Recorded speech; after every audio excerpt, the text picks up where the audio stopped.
Hello my fellow guitar friends, or maybe bass friends, who knows. Henning Pauli here, in front of a huge, really cool pedalboard. It is all being governed by the GSC4 controller. That sounds like some dictator. And it dictates the whole board.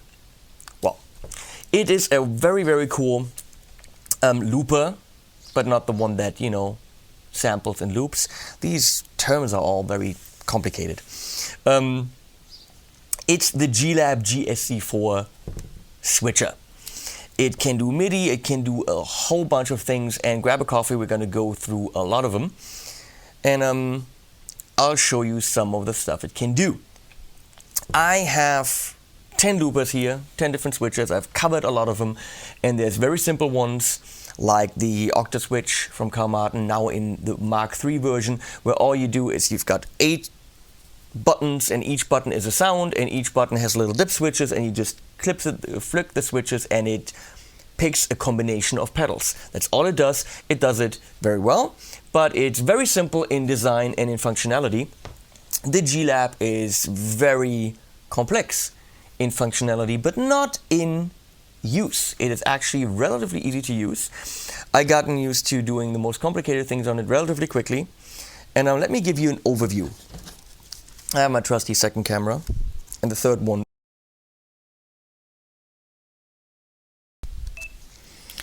So what we have here is the GSC4. We've got bank up and down switches, which if you push both of them, become preset up and down switches, and that's kind of cool. Here we go. So that's kind of very cool. And if you push them again, both of them, they turn red and become bank up and down switches. That is very cool. And then we've got 10 foot switches, which really allows for control of all your loops and presets and whatever you want. So 10 of them is actually very nice, and they're slightly angled, see, so they're not on top of each other. So actually hitting both of them at the same time, not really an issue. It's about, is it 50? 40 something, 50 long, I think 16 deep, something like this, 14, 16 deep. So it's rather big, but it can also do a lot of stuff. These are not hard clicky things. They're actually very quiet. So let me go through a couple of things. Well, the first thing that I want to say is, for me, usually, I just hit my mic. Bonk, bonk, bonk, bonk, bonk. For me, usually, the order of effects goes from right to left, because effects have the input on the right and the output on the left, and therefore usually on your board this is how you wire them if you don't have looper, right to left. Obviously if you have a looper, the order doesn't make any difference, but it's still weird for me to think the other way, because pedals run from right to left. Now on this one, loop number 1 is on the left and loop number 6 is on the right, so it's going the opposite way, which is kind of weird for me. So I kind of wish they had done this the other way. But let me show you from right to left. We have the input, very simple, and then a tuner out, which in this case is going to the polytune. And then we have an output, which is also kind of strange, because for me the output should be over here, but it doesn't matter where it is. Okay, in, out, tuner, very simple. And then we've got the loops, 6, 5, 4, 3, 2, 1. And each loop has a send going to the pedal and a return coming from the pedal. So all you do is give each pedal 2 cables and put it into this thing, so it can control the on-off state of not the pedal, but of the connection with the pedal, the loop. Then we got 6 switch outs in stereo groups. I'm going to get into that. An expression pedal input, which is what this is for. A wah pad, I'm going to get into that. MIDI in, out, and power. Very cool on this is, it actually comes with 6 power outputs. So it also has a power supply in it. You see on this board, no power supply. All pedals are actually powered by the looper itself. And these are in 2 groups, with each having 500 milliamps, which means it's not really meant to power digital pedals, but as you can see, all the analog pedals here are being handled fine. So each of the group of 3 can handle 500 milliamps. So, let's get into the complicated thing first, switch outputs. Okay, well, what in the frickin' world is a switch output? Well, you have an amp, and your amp has two channels. Let's stay simple. It has two channels. Well, if you smack one of these and you want pedals changed and whatever, you also want your amp to change at the same time. Now, what you do is, you're going to take one of these TRS. What the fuck is he talking about? Tip ring sleeve plugs. It's a stereo quarter-inch cable. Quarter-inch plug. So here we go. That's why it's called tip ring sleeve. It's not like your tip of your penis or anything. It's, well, it kind of is. The tip, the ring, and the sleeve. Tip, ring, sleeve. Stereo cable. In German, it's Stereoklinke. Weißt du? Stereo, gute alte Stereoklinke. So, the good old tip ring sleeve. And this is what those switch outputs are taking, a stereo cable. Now, if on your amp, and I have a little Joyo Mjolnir here, if on the back of this, let me show you, you have a mono input right there for the foot switch. And that simply changes the, what are they called? The channels. Then all you do is you take your tip ring sleeve and you have a cable called an insert cable, because on mixing consoles it's meant to insert, like a loop, a pedal, a outboard gear. So what this does, if you're looking for this, it's an insert cable. And actually, since they're switch outs, they don't carry audio, just get a crappy one. That's what I do. You know, it's just a trigger out. You don't hear it. So this is what it is. It's a stereo cable going to two mono cables. Where are they? There you go. Stereo to two mono. And that's really all it is. So I plug myself into the switch out 1 and 2. Oh, which one is 1 and 2? I don't know. I just test it. Plug it in there, and then I can actually program the channels on this amp. Now, obviously, some of you have more complicated amps, and that's why we've got 6 of them on here. If you have a Fireball, for example, I've answered many questions about the Fireball, or the Iron Ball too. Let's take the Iron Ball from Engel. It's got 2 inputs, both stereo, and one can switch between the 2 channels, and the other one is a mid boost, and I think it's also a FX on and off, or something like this, reverb on and off, exactly, mid boost and reverb on and off. So you get 4 different switching functions. Well, all you would do is just take 2 stereo cables, 2 TRS cables, 1 and 2 goes into one of them, 3 and 4 goes into the other one, and you can actually control all 4. Now, one of the problems that I always encounter is people tell me, well, my amp has Midi. Can I switch it with it? Well, if it really has Midi, like the 5150, for example, the 5153, I think the 2 doesn't. You can, of course, switch it with it. But a lot of them have something like this. What the fuck is this? Isn't that Midi? You're going to say. Well, no, it's a DIN out or in. It's nothing but just several cables grouped into one.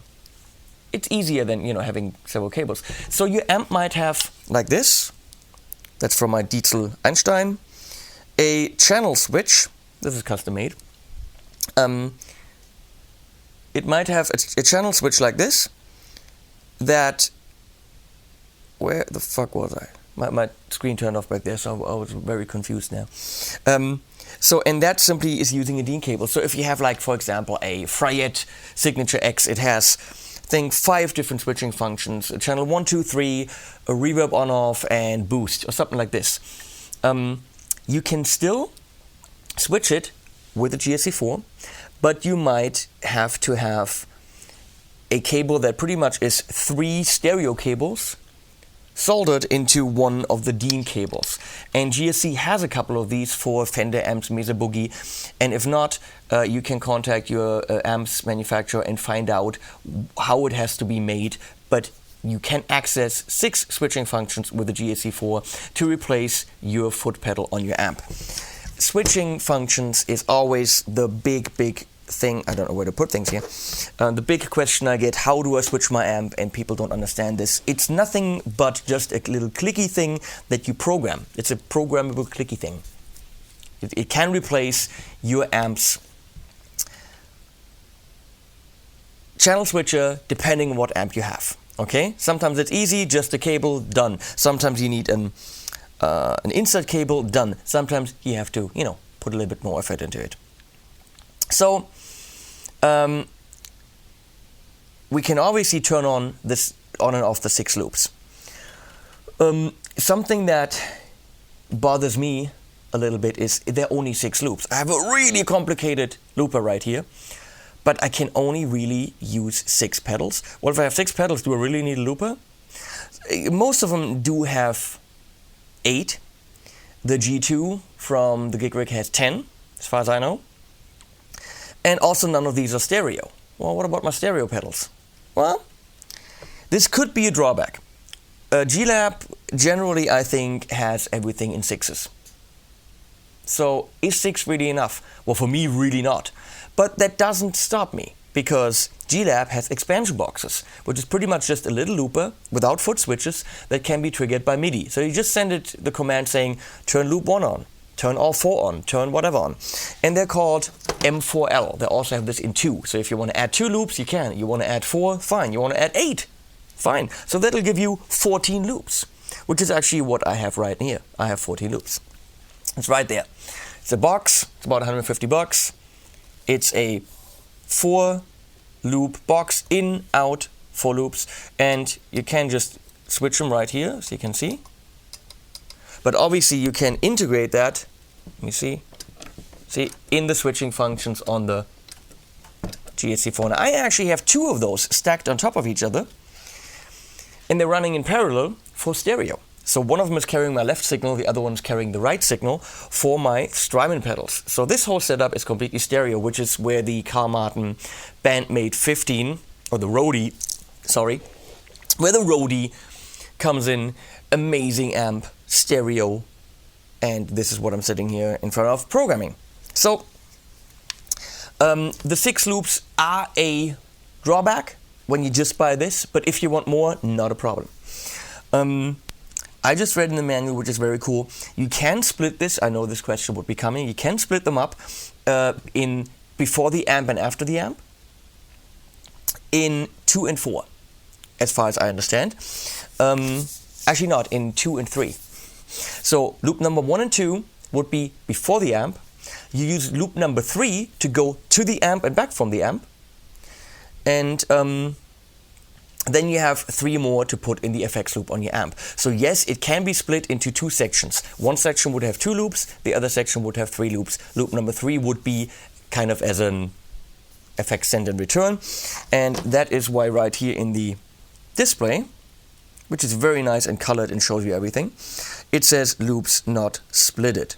I actually think it should be loops not split. Splitted isn't really a word. Ha!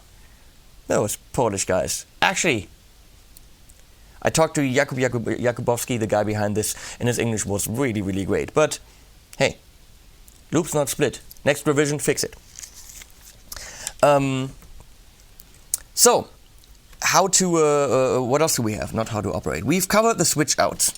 We've covered that it has 6 loops, in and out. Well, is it buffered or unbuffered? What does that mean?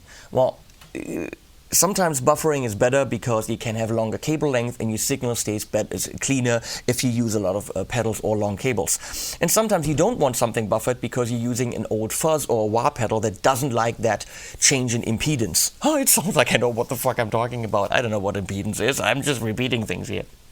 Yeah, it's something with impedance and something electronic stuff. I don't know. So, but you actually, as you can see here, if I want this preset right here, preset number overdrive, number 2, overdrive, OD. If I want this changed, all I do, I want the buffer on.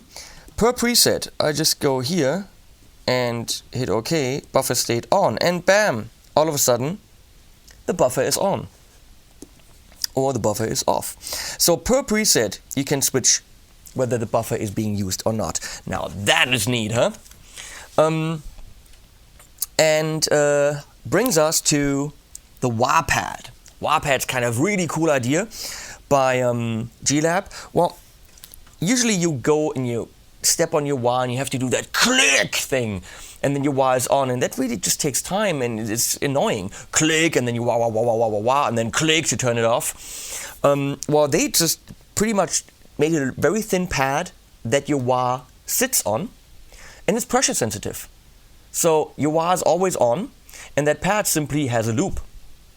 So that loop is true bypass, sends the signal through. When you step on the wah, the pad notices, oh, there's pressure now, and it simply turns the loop on, and you can use your wah without the big click.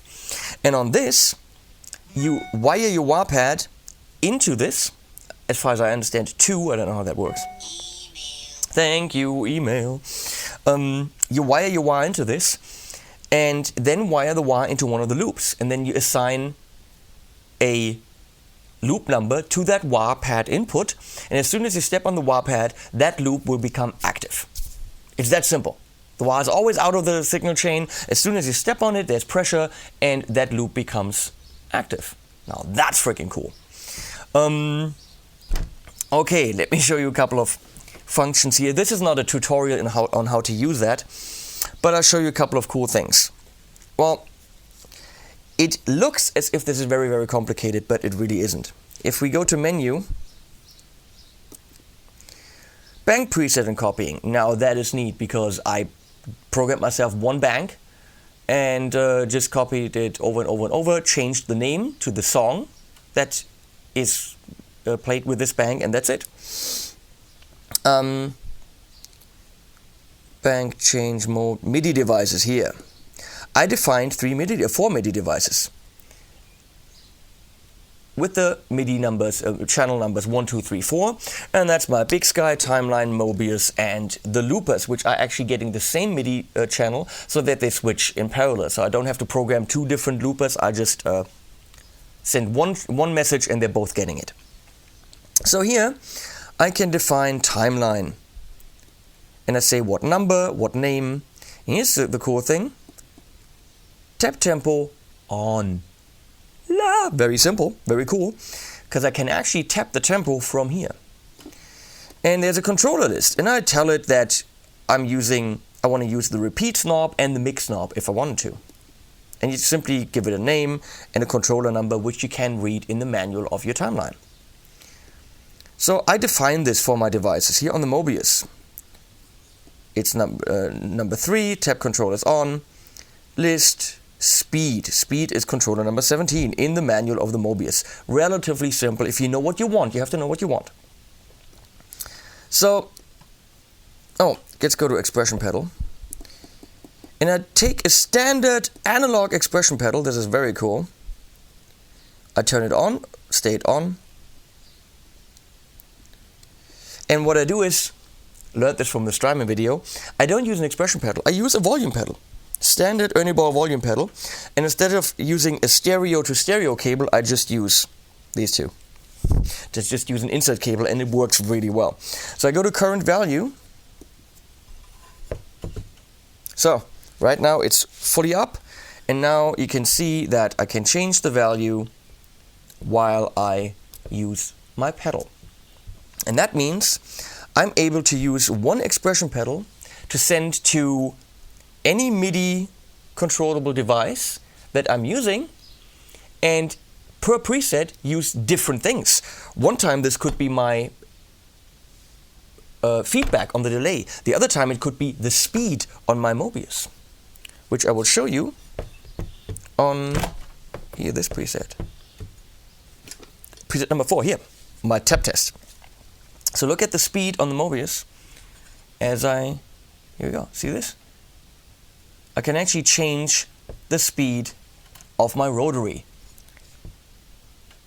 seamlessly with my expression pedal. At the same time, and you don't see this, at the same time, this feedback knob on the delay is also going up. I don't know what sound that would be good for, but I can do it.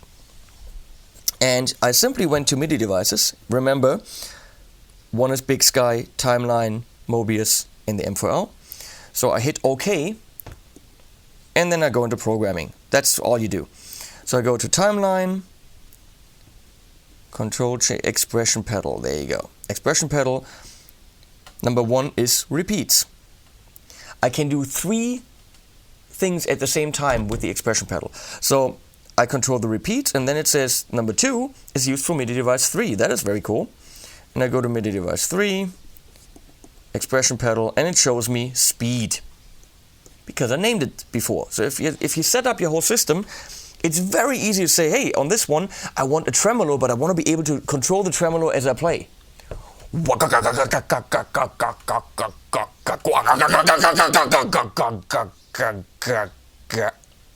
You know what I'm talking about. So that's relatively easy to do. To get out of this, all I do is hit escape and it's saved. Okay, so let's take this sound that I have right here and we'll add a loop. So I hit OK. Oh, I hit OK. I already hit OK. No, I hit OK. Right here, if this at home is my bank, this is the name of the sound. I just hit OK and punch in a name. Actually, it goes a little bit faster than I thought it would be. It's very good. So what I want is I want the compressor on, which is in loop number 1. I navigate to loop number 1. I say on, and now it's on, showing you in red. How cool is that? I want a different sound on the timeline. Then navigate to number 2, program change, and let's say sound number, hey, 42 is a good idea, huh? Hey. If I knew what I was doing. 42. Don't forget to go to save. That's it. Escape. So if I navigate to this, it switches to sound number 42. Very cool. So if I wanted now to switch my amp, okay, all I do is hit OK. And let's say clean to distortion I have on switch number 1. Yeah, I just switched my amp. I mean, these amps are one channel, so I don't do any amp switching, but very easy to do. So, now here's a cool thing. Delay tap tempo, or actually any kind of tap tempo. Any MIDI device that's connected, I simply, let me see if I can show this. I go in the menu, I go to tap tempo, tap controller number 93. And I know that on the Strymons, they all use 93 for the tap tempo, okay? You could also use a node on-off command because some devices want that. But on the Strymon, it's just a controller number. You go to this, controller number 93, save, and now it's on. So on my MIDI devices, let's do this, MIDI devices, I can now say on the timeline whether I want that to be controlled by tap tempo or not. And I'm saying yes. I could also say unused, but I made an X there. And the same thing on my Mobius, I'm saying tap tempo control, see?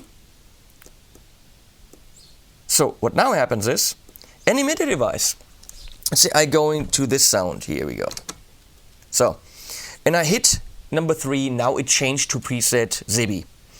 And I keep hitting this in the speed that I want.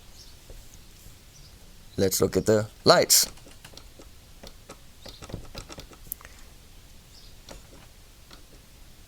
See the light? So I have a global MIDI tap tempo, and there isn't even a button for it. I just keep hitting that preset, and I've got my tempo. So what I have is on these on the timeline stuff, I actually program the tempo of the song into the timeline. But then I have a sound, let me show you. Here, Greatest Man Alive. This is my bank. This is my Greatest Man Alive bank. 135 beats per minute. Okay. And I'm going to the verse, so you can see 135, because it's pre-programmed into that sound. So for the lead sound, I go to preset 5, and it's on 231 because I use that same delay for different songs. But now I want it in the tempo that I'm in. All I do is I keep pushing number 5. And you can see the tempo changes a little bit faster. Oh, I was on 135 right there. See? So, tap tempo built in. Very, very cool. And really not as complicated to set up as you would think. What else? Oh, let me show you how I set up my banks. So, we're on the first bank. And that is called Lightspeed. Because the song is called Lightspeed. So all I did is name the song, 130 beats per minute. I put that in there so I know in case the drummer wants to know. And preset number one is always the intro. So I know I go up a bank, hit number 1, and I can start playing the song because there's my intro sound. Preset number 2 is verse. Even if that's the same sound, I still copy it to number 2 so that when I hit number 2, I don't have to think about, is in that song the intro the same sound as the verse? I just hit verse. If it's the same sound, who cares? So here we've got the version. As you can see, all 3 sounds are heavily using the Midi devices. In here, we go into the Mojo. I get the feedback through the display. Here I only have a reverb and the gold standard on the chorus. And instead of a lead sound, I actually have an ending sound, which is a crazy back and forth of the vintage tremolo in stereo. Very cool. So this is all red now. Red shows you a preset. But you can do more. There's something called a loop modifier, a switch modifier, or a Midi modifier. And all that is simply, while you're in a preset, you can still turn loops on and off, turn your amp on and off, or change the channel, or send a MIDI signal to something you want, without changing the rest of that preset. So what I did for each bank, on number 6, I can turn the indigo on and off. Not the pedal, but the loop that it's in. On 7, the Mojo, on 8, the Gainiac, and on 9, the gold standard. So if in here I decide, the ending is very fat, that's my Gainiac, I decide in a rehearsal, oh wait a second, I'd like to try a different drive. I don't have to bend down to do any modification on my preset. All I do is, I hit 8, and see now it changes to blue with an L in the corner showing me this is a loop modifier, and I just turned loop number 3 off. I can turn it on, I can turn it off, I can turn it on and off. And instead of that, I'm going to use my Mojo. And there you can see loop number 4 is on, or loop number 5 is on. Or if I wanted to, all 3 for crazy distortion. So this is pretty much exactly like you're on your pedal board and you're just stepping on your individual pedals. So this is very cool. Of course, if I go back to the sound, the ending sound that we had before, it's going to turn the loop back on because that was what was programmed. If in addition to that, I would want the Mojo, I can just throw it in there. So loop modifiers are a great way to give you the freedom to still add or subtract effects that you want. The same way I could do a switch modifier, which is very simple to do. Let me see, I will just do that. I'll change this Mojo to a switch modifier. I will go here, and instead of that L, I now want a switch modifier, which means I would change my amp to distorted, let's say, from clean. And now it turns into green. And I would turn switch on, toggle, there you go. Toggle simply means, if I now hit 7, it will switch my amp between distorted and clean. There you go. And you got beautiful feedback because it's not blue, it's green, showing you that this is a switch modifier. So that is way cool. Of course, now I gotta program that back. Loop modifier for toggle. Done! Really simple. Here's another thing. What I want is, I have these crazy sounds with a lot of stuff happening, okay? And what if I, in the middle of playing, just want to go ahead and turn all my MIDI shit off. Or because it's just too much, I just want quiet. Well, I made myself a MIDI modifier on number 0. Which means when I step on that pedal, all that happens is these two loopers that carry all my effects pedals, my Strymon pedals, they simply turn all the loops off. That's it. It's an all-off panic button. Okay? So I'm in this thing where everything's on, and then I hit this. Bam. It turns into yellow, showing me it's a MIDI modifier. And all it does is just turning the loops on. So let me show you again. I'm in preset 1. All my loops are on.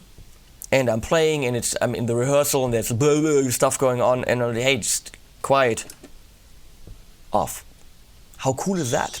So what I can do is, in any of the presets, I have access to my 4 drives, and I have access to turn all my Strymon stuff off if I just want to play a drive quietly or just hear the clean amp. Okay, and let me go to a different. Here are my different banks. That song is 150 beats per minute. Let's go to She's Taking Me. There, we've got a lot of stuff happening, but clean with the compressor. And here's the chorus. I have a little bit of overdrive from the gold standard, but still a BigSky and a timeline. I can clearly see that. And here's my bridge. And that's really just nothing. That 4 is telling me I'm still sending in information. The information was turn all loops off. And that 4 is telling me I'm using the Mojo. So let me turn this off. So the thing is, you can use an expression pedal to take control of any parameter on up to 3 MIDI devices that you want. Or actually, not that. You can take control of 3 parameters if you want that on any MIDI device that's connected. Up to 10 MIDI devices can each get up to 20 commands. That is 200 MIDI commands. That is crazy. You can control some with a pedal. You can tap the tempo globally for all your MIDI devices just by continuously hitting the preset button that you want already. You have the wah input, which is very cool. You know, no more stepping, cranking on that wah. You just lightly touch it, and there is your wah loop engaged. The restriction with 6 loops for me is a little bit limiting, but it's only financially limiting because all you do is just buy an M4L or M2L and add as many loops as you want. I mean, I want 10 of those, fine. There's 16 MIDI channels. Anyway, you've got a tuner out. All you do is hit 1 and 2 at the same time. They turn red, and that's mute going out to your tuner. Very simple. All this extremely complicated stuff we've just seen, you can learn within pretty much an hour. We learned how to program this whole thing right after the thing came in. We built the boards and we're sitting here programming sounds. It's fun, it's intuitive, it's very intuitive. The manual is a little bit harder to understand in parts because of the language barrier, so I think that could benefit from a revision. Very cool thing is there's a PC and Mac software coming where everything that you've just seen that I have to do with these buttons can be done on the screen, which is of course cool. Hey, that bank is called song number 7, and then you just name your presets and that's it. So you could work a little bit faster. Some guys you're sitting here with a laptop, you're playing things, oh okay, this, and then it just gets downloaded into the GSC4. So I'm waiting for the software, and there'll be of course some news about that as I play with it.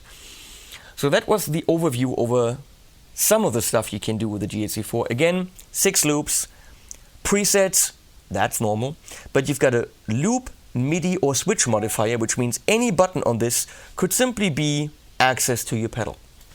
If you wanted to, you could make yourself a whole bank, which is nothing but on and off for all the pedals. So all the pedals I've got here become loop modifiers. And I could even have MIDI modifiers for the Strymons where I simply turn the Strymons on and off, bypass or not bypass. So this could become a simple pedal board but just stepping on and off. I could even say next preset, previous preset with these buttons and control the Strymons remotely. Actually, this whole second board won't be in front of me. Only this board will be in front of me when I play live. This board will be behind the amps. It'll get a 10 meter MIDI cable, 10 meter, that's about 30 feet. Ha, I know things. Thanks, Sean. I knew that. Sean Conley was like, hey, dude, that's like 30 feet. I know, I'm just making fun of the stupid Americans doing everything in feet and yards and inches. And what's a yard and why have a foot? And isn't a yard 3 foot or 12 foot? What's a fathom? How many leagues are in a fathom? How many yards are in a league? Now we're talking. What's a nautical mile? I don't know.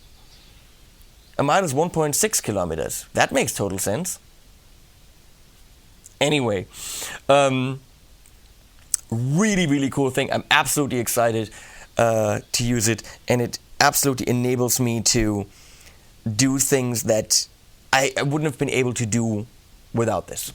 So, way to go, Jakub Jakubowski and the whole G-Lab team.